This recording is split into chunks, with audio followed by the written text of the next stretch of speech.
হযরত মুসা আলাইহিস সালাম বলছিলেন যে আল্লাহ তুমি নাকি ঘুমাও না। মুসা আলাইহিস সালাম তো খুব আদরের নবী, আল্লাহ পাকের খুব আদরের নবী, দারুণ আদর। আল্লাহ পাক বলছেন মুসা আমি তোমারে আমার জন্য বানাইছি। সুবহানাল্লাহ বল।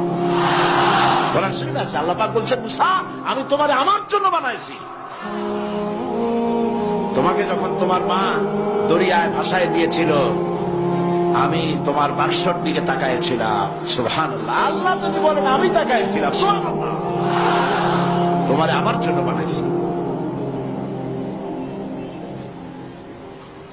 সুতরাং হযরত মুসা আলাইহিস সালাম তিনি বলছেন আল্লাহ পাকের খুব আদরের নবী তো আল্লাহ তুমি নাকি ঘুমাও না। আল্লাহ কয় তুমি বিশ্বাস করো না। হযরত মুসা আলাইহিস সালাম বললেন আল্লাহ অবশ্যই বিশ্বাস করি, তবে বুঝি না বিষয়টা কি, বুঝি না কেমনে আমি ঘুমাই পারে, বুঝি না। আল্লাহ আচ্ছা ঠিক আছে তুমি যখন বিশ্বাস করছো তখন আর অসুবিধা নেই, বিশ্বাস না করলে মুসিবত ছিল। পয়গম্বর মানুষ তাকে তো বলতেই হবে বিশ্বাস করি, তবে বুঝি না। আল্লাহ কয় ঠিক আছে বিশ্বাস যখন করো আমি বুঝাই দেবো। নিয়ে আসো এক গ্লাস পানি। এক গ্লাস পানি নিয়ে আসলেন, দাঁড়ায় থাকো। মুসা আলাইহিস সালামকে আল্লাহ বললেন পানি নিয়ে দাঁড়ায় থাকো। আর ঘুমের আল্লাহ করলেন মুসারে দল। মুসা আলাইহিস সালামের ঘুম এসে গেল। ঘুমের আমেজে হাতটা শিথিল হয়ে গ্লাসটা পড়ে ভেঙ্গে চুরমার হয়ে গেল। হযরত মুসা আলাইহিস সালাম ভয় পেয়ে গেলেন। আল্লাহ পাক শুনাই দিলেন ভয়ের কোনো কারণ নাই, একটা পরীক্ষার জন্যই দিলাম, তোমার বোঝার জন্যই দিলাম।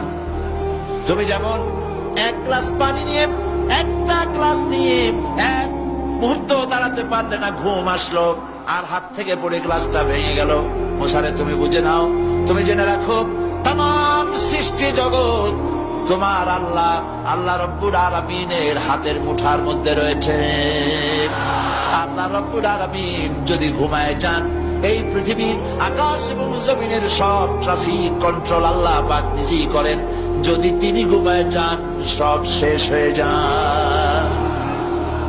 বাংলাদেশে কি হচ্ছে, পৃথিবীর কোথায় কি হচ্ছে তা আল্লাহ দেখছেন না? চিল্লায় বলো দেখছেন না?